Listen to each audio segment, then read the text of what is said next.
heard mentioned here.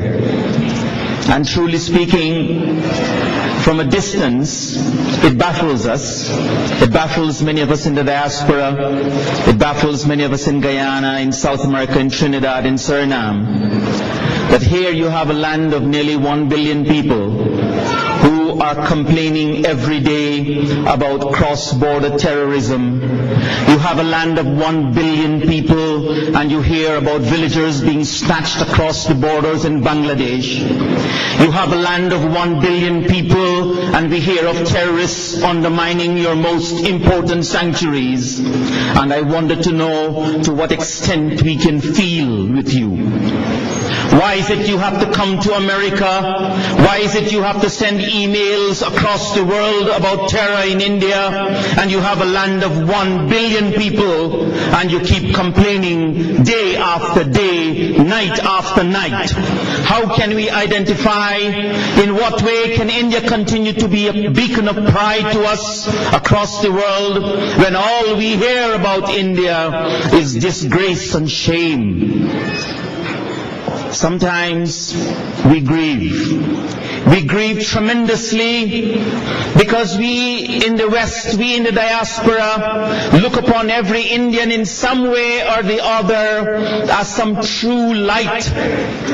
Whenever an Indian comes across our path, we treat that person as a special human being. He is not just an ordinary human being.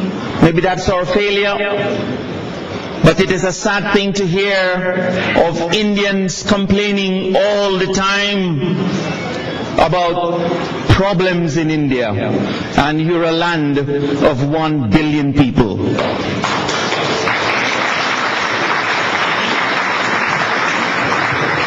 Do we need the help of America? Do we need the help of a few Indians scattered across the world to solve India's problems? When we are in such overwhelming majority in that land, something is radically wrong. Something is fundamentally wrong. That you have 1 billion people and you have to look outside for help. Something is wrong.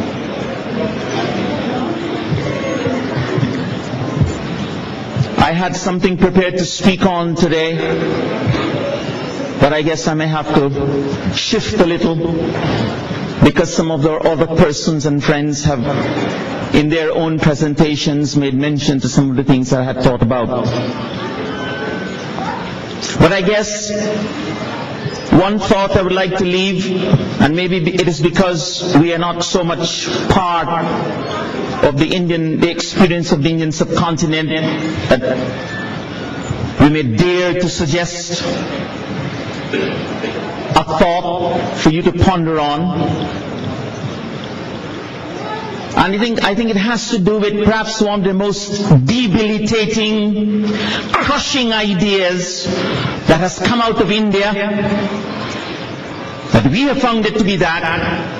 The idea taught by many gurus who come here, the idea promulgated by no less a person than Swami Vivekananda and his guru Sri Ramakrishna, the idea taught again and again by Mahatma Gandhi and his followers, the idea that all religions are one.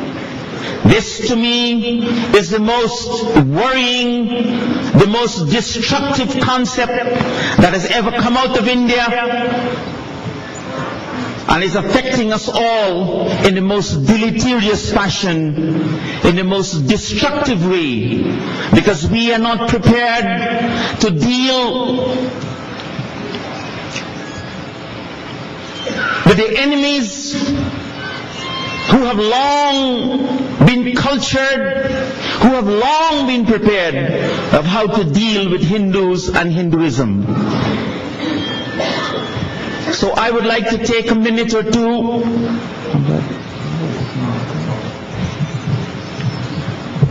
to express to you my feeling why I think it is not only silly but a dangerous fallacy to propagate the idea that all religions are one.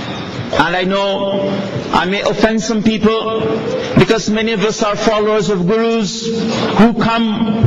Can you imagine a Hindu sannyasi standing at the United Nations, invoking Allah, invoking Jesus Christ?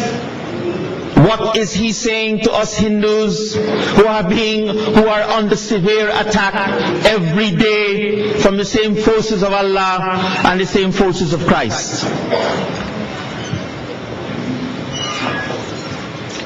So let me put it this way.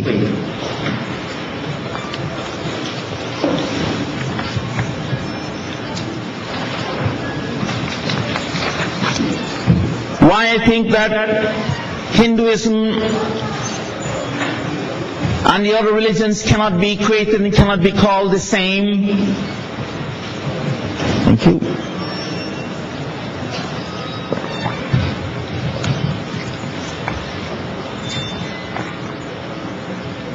I think that the religions of the world have been born in an environment of hostility. When Christianity came on the scene, it had to develop an antagonistic philosophy to deal with Judaism. When Islam came on the scene, it had to develop an antagonistic philosophy and an ideology to deal with both Christianity and Judaism. And so, in their very genesis, Christianity and Islam are hostile, antagonistic creeds. They are from the very day converting creeds, and when they come to Hinduism,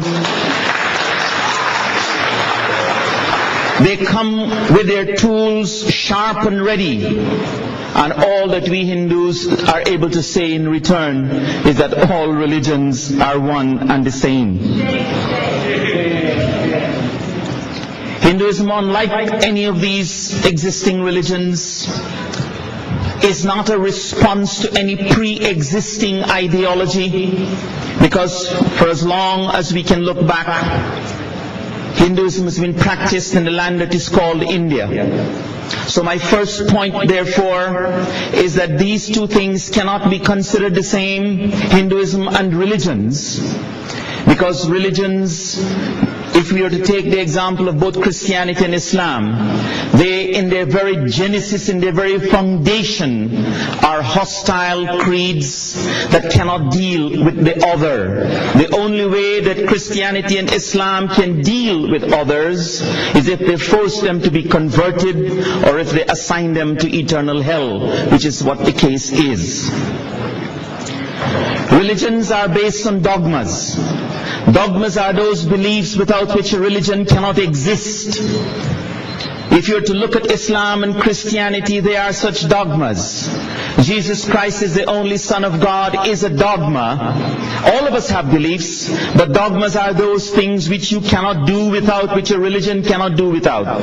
Christianity cannot do without the idea that Jesus is the only Son of God. If you were to remove that idea from Christianity, Christianity will collapse. That is what is called a dogma. And all religions, particularly Islam and Christianity, are based on such dogmas. And therefore it is impossible to say that Hinduism and Christianity and Islam are the same, because Hinduism has no such dogmas.